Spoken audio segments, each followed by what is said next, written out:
Hi, this is Kat. Welcome to my studio and to my channel.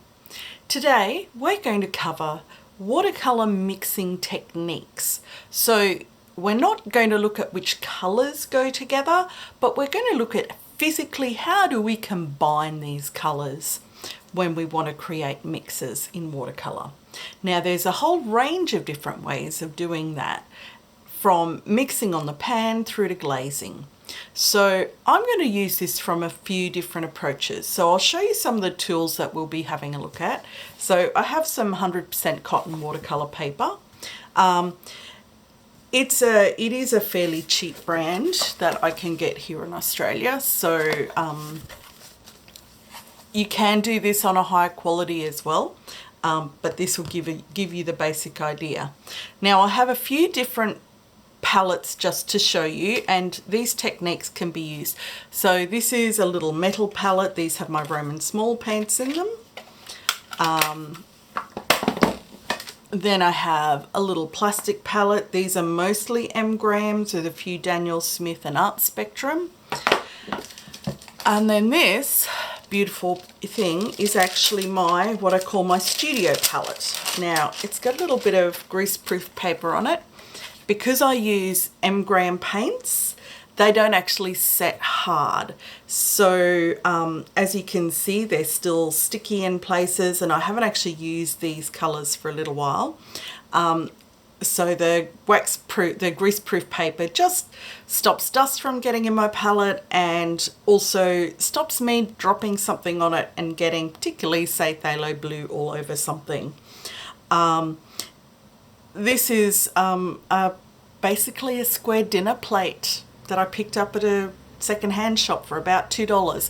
It's my favorite studio palette. Generally what I do is I put the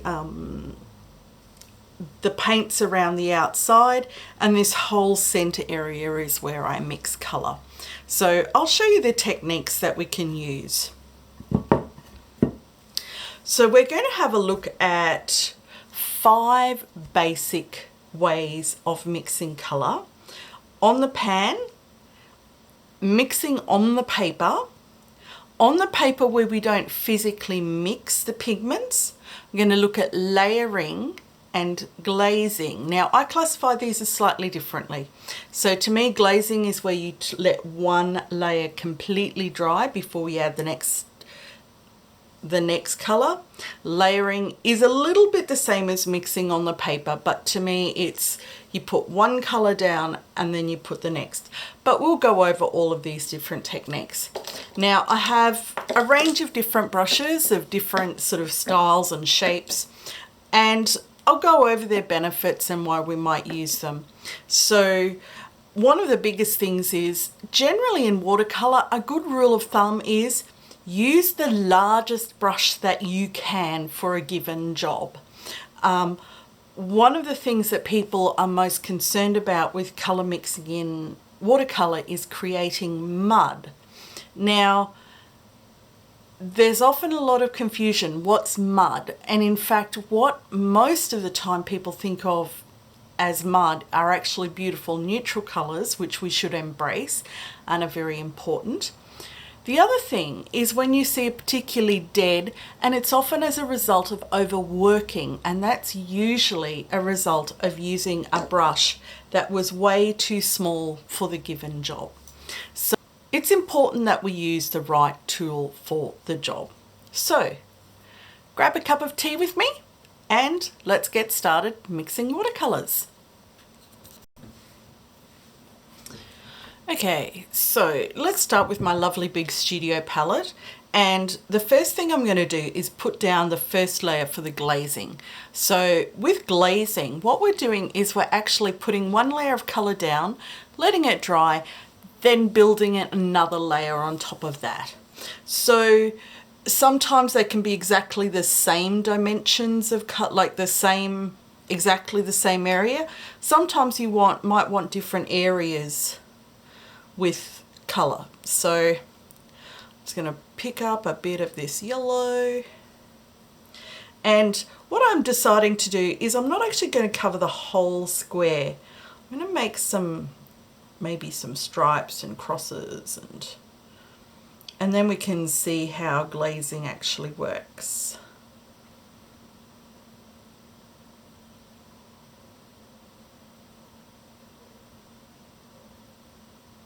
Right. And we'll let that dry completely. So I guess what most people think about colour mixing is what we do on the pan.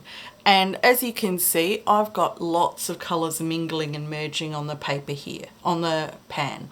So when I'm colour mixing, I'm sort of trying to think about how much colour I'm going to need. Is it a uniform colour that I need for a given area? So as you can see, I'm making a pretty big pool of whatever yellowy kind of colour I'm making here. And let's say I wanted to make a greenish colour. So I'm going to grab a bit of this ultramarine. Now, rather than just mix it all straight in together, what I recommend is making up a lovely big juicy mixture and then slowly merging them together, because the last thing you want to do is drag all of this blue in and then go, oh, but that green was way too dark. Like if I just wanted a pale green, I just want to ease that blue over and make it easy just to adjust.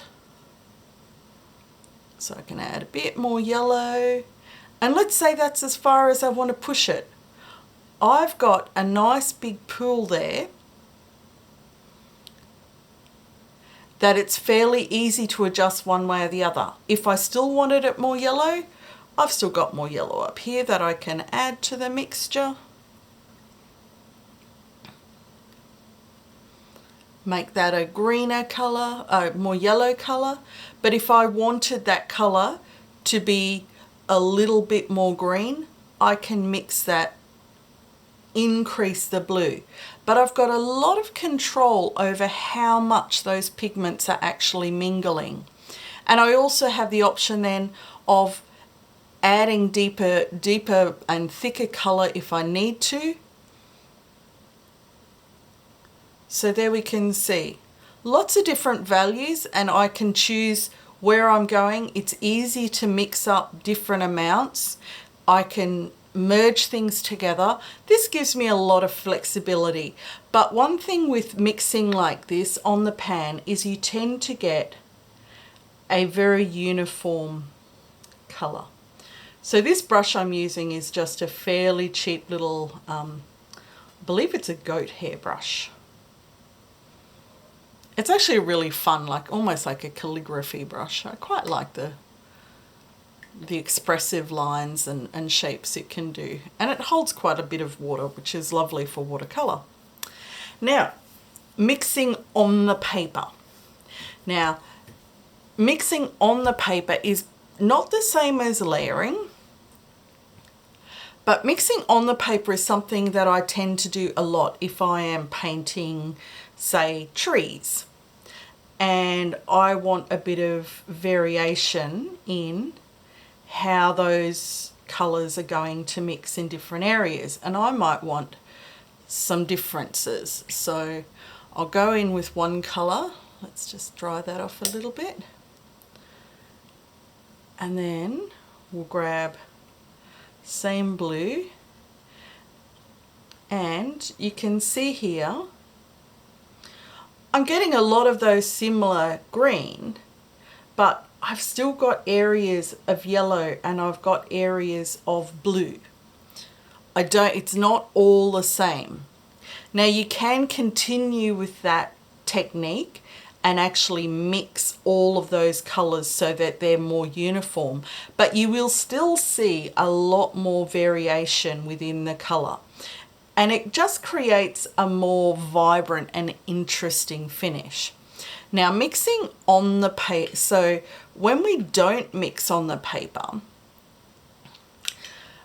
this is often, this is what I would classify as a wet in wet technique. So rather than there where we were physically trying to merge and mingle, you know, we were pushing those pigments around to create. So in this case, I'm not going to do that. I'm just going to plop that on the page. I'm not going to push those pigments any further. And same with the blue. I'm just going to plop that down and just leave it. Now, this is where experimentation comes in. If you really want to know how this is going to end up, you've got to practice. This is where playing with your pigments, playing with your paints, seeing how things merge and mingle in real life, this is when it's important. So we'll just leave that do its, like you might even want to pull out a little bit of moisture. It is quite wet.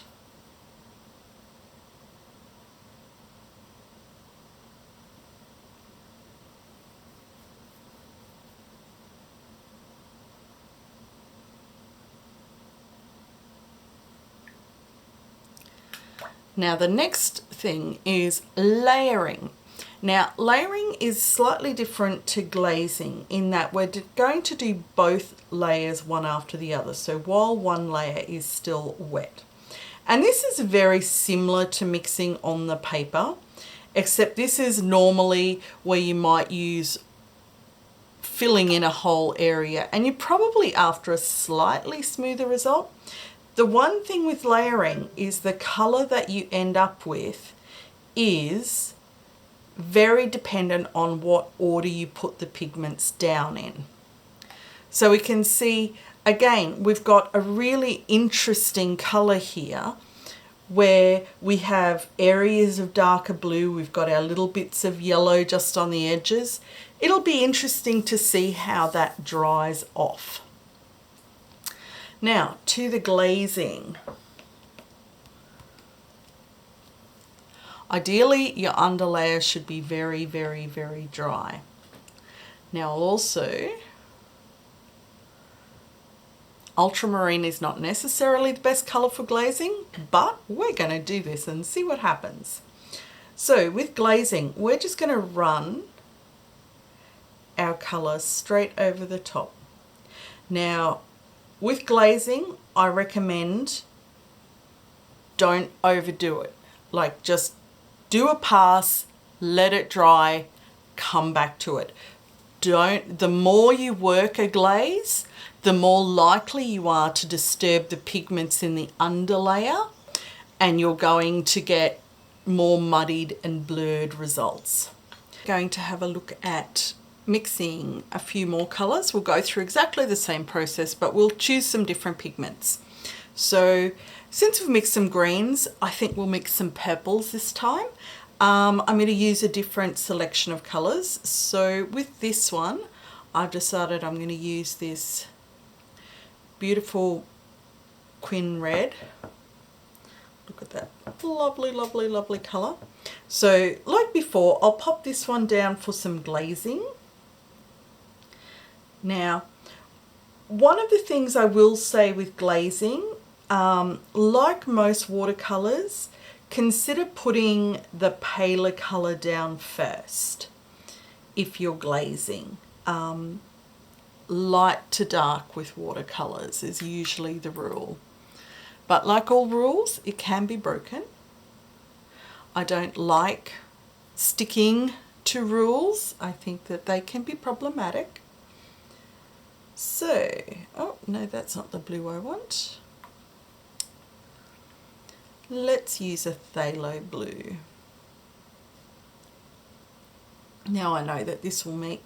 Now did you see how I put down my pink and my blue separately and I'm mixing my purple in the middle so that I can control how much of the red, like do I want this to lean a little bit redder or do I want it to lean a bit bluer? And also gives me an idea, like I'm going, okay, so that phthalo blue is very strong. So if anything, I might want more red. So I can control that process. I'm the one in control. I'm not just leaving it up to, oh, what happened? Although that is fun. I really love seeing the spontaneous nature of mixing watercolors. So here's our beautiful on the pan mixture. Again, a lovely juicy. Now the nature of the pigments in these two paints is quite different to the first ones. So in these greens, I've mixed like a cadmium yellow with an ultramarine blue. Now cadmium is actually quite an opaque yellow pigment. As you can see, it's really quite dark, as is ultramarines are usually on the semi-opaque side. So in this particular exercise, I'm using a Quin Rose and a Phthalo Blue. Both of these colours are far more transparent. So let's do an on the page mixture. So in this case, I'll just sort of slop some colours down. Now you can do this one as a straight wet and wet technique too. It doesn't have to be dry. Oh, I need a little bit more moisture on my brush there, but that's okay. Now because this is such, I'm just going to take that pigment out of my brush because that's the way I can control how dark this mix ends up being. So I'm just kind of pushing that paint around, pushing those pigments around, getting a little bit more of the red here and the blue there, and we'll see what colour that ends up. Now the previous one, we'll do this more like a wet in wet, and again we'll not, once we put those pigments down, we'll just leave them do their thing. Now the difference with this is you can see how much some of these pigments naturally move on the page. And again, this is where playing with your mixtures will help. Now I've added a little bit more water to the phthalo because again, this is such a dark colour, such a deep value. And let's just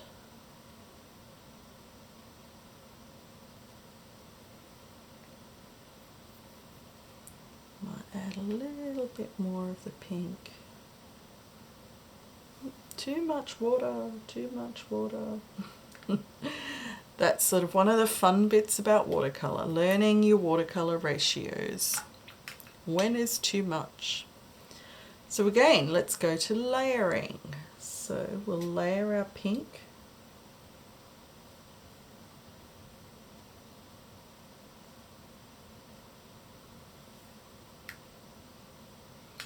And then with this we'll have to be very careful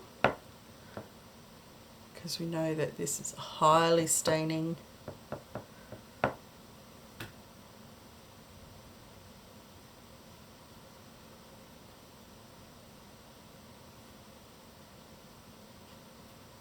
And look at that. Look at those beautiful, like you can see those little bits of blue poking through with some bright pinks. Now, this is still quite wet. I'm not going to glaze over that yet. So let's make another mixture, and I'm thinking that we might do an orange. So let's work on yet a different surface, just so that we can see a bit of a mixture about, you know, that it really doesn't matter what kind of paints we're using. So let's do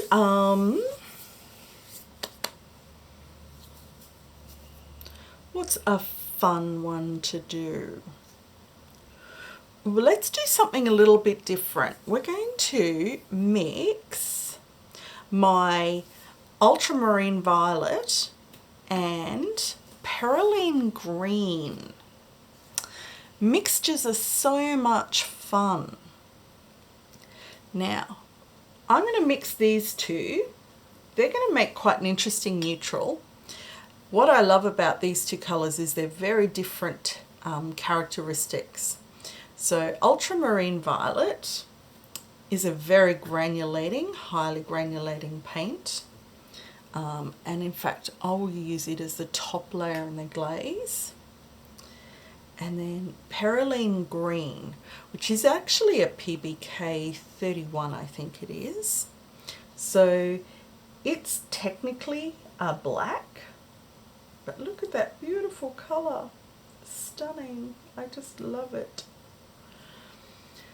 Rightio, so again, on the pan, I have my Perylene green in one pool.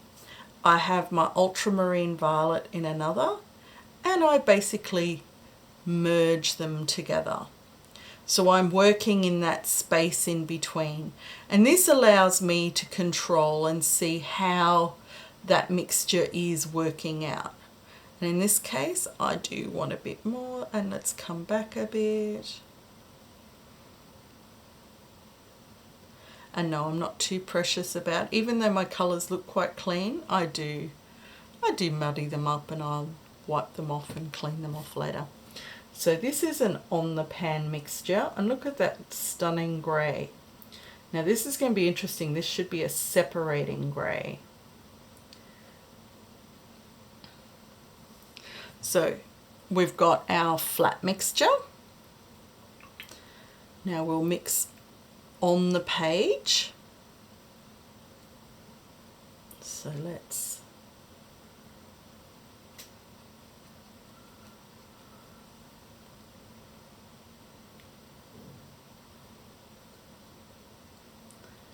and Perylene green, and let's see what happens as we ask those pigments to dance with each other on the page. Let's pick up a little bit more of that moisture.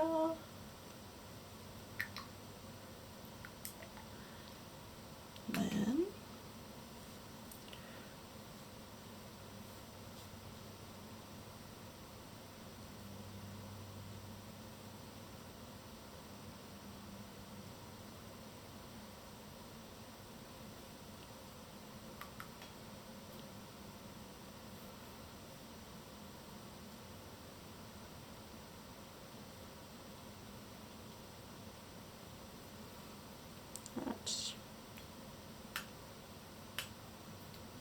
now sometimes with these ones what you can do is just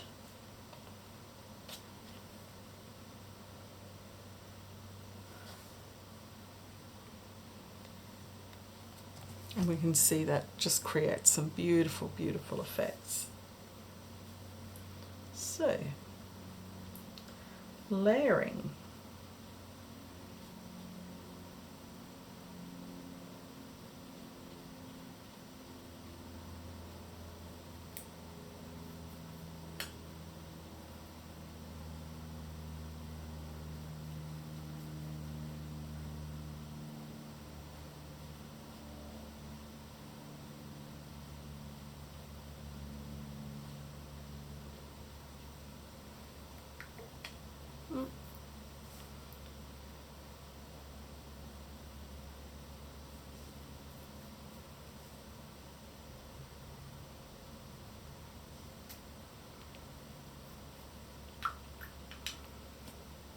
Yep, still wet. Okay, now that these things have dried a little bit more, although this, I'll try popping those glazing stripes over that red, but I suspect it's still a little bit too wet. But let's just see what happens anyway. Now again, I'm trying not to have too heavy a pigment load on this, and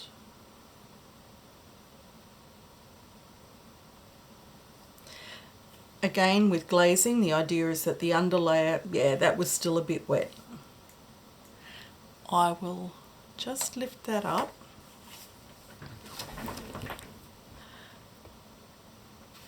Now can you see how that colour is migrating and getting closer and closer to each other? It's because that Quin Rose was still a bit wet, so rather than those edges being nice and clean like they are here with the Cad Yellow, that's what happens when your glazing layer underneath is not dry. I could have hit it with a hairdryer and sped things up, but I don't really, when you're looking for sort of these mixes like the no mixing, these are effects that you'll only get by holding off from using the hairdryer. Don't be too fast to decide that you've got to get everything completely dry. So you can see these really beautiful, sharp, clear little patches of very bright, intense colour. So you'll only get that with this kind of an effect where you allow the pigment to do its own thing. Now let's try going over this Perylene green. It feels drier, so let's see. The other thing with glazing, I would probably also recommend using a softer brush. This is actually a fairly coarse brush. Let me...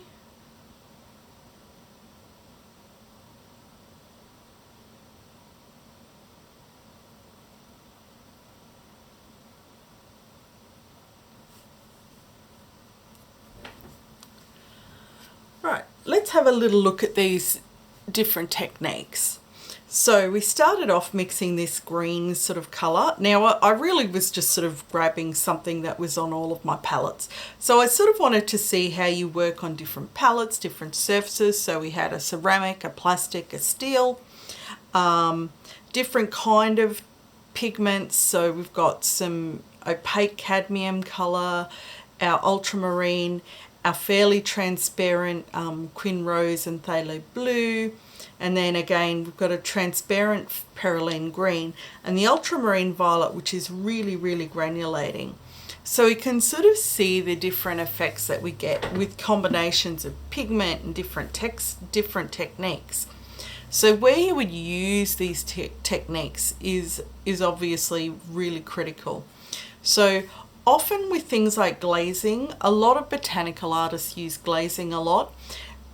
Also, I use glazing a lot when I'm adding shadows to things, particularly hard shadows.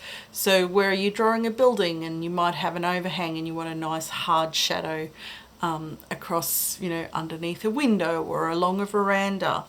Or you're drawing an animal and there's, you know, a shadow falling across the chest or something like that. Glazing could be a really good technique to use for that.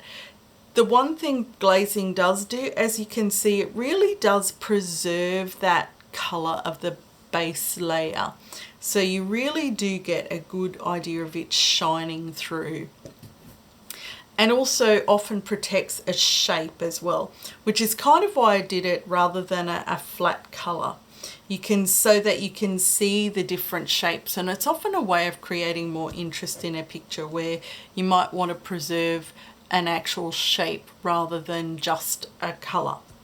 So mixing on the pan is where we get our smoothest and most even result in each case. Now, as you can see, there is still quite a bit of texture, but this is to do with the pigments. In these, both of these are non-granulating colours, so it will create a nice smooth mixture. In the green and this other, our ultramarine blue is a granulating colour, so it will sort of separate out to a degree. Same with our ultramarine violet, it is a deeply granulating colour. So it will separate even with the on the pan mixture, so you will get that effect. So understanding the nature of your pigments is also important when you're deciding which mixing technique you're going to be using. Now where we just kind of push those pigments around, you can see we have a lot more variation in, you know, we go everywhere from pure of each colour, and we have a fairly large, relatively even mass in the middle, but we still get quite a bit of interest and variation.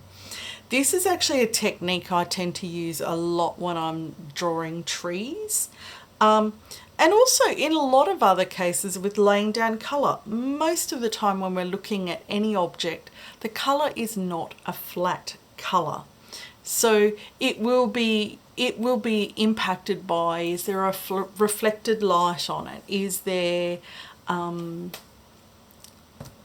what are the other colours around?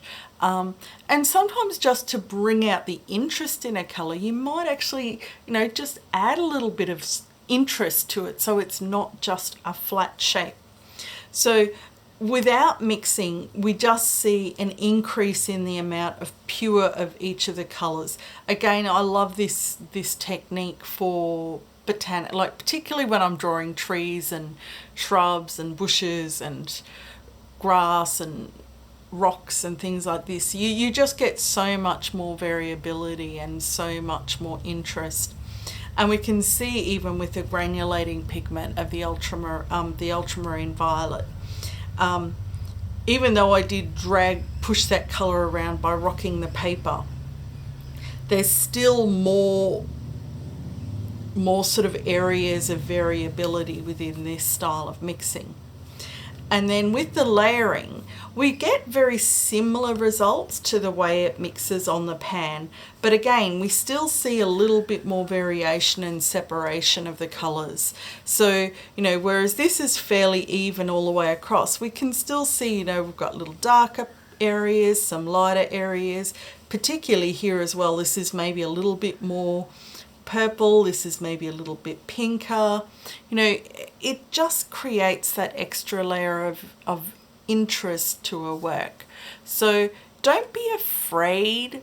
Don't think that you have to get perfectly smooth colors all the time. It's not necessary in a lot of art. So, and then with the glazing, we can see some really different kind of results, and you can see what happens when you don't let the layer underneath dry completely. But you can see this is a way of preserving our shapes. Do you have a preferred mixing technique? Is there one that you like using? What are the problems that you encounter when you try and mix colors either on the pan or on the paper? Would love to hear your experiences, where you're having troubles, and see if we can help each other. I hope you found this interesting. Maybe you learned something. Please feel free to add comments, questions. I'd love to hear from you. Certainly like, subscribe, share this channel, and I hope to see you next time. Bye.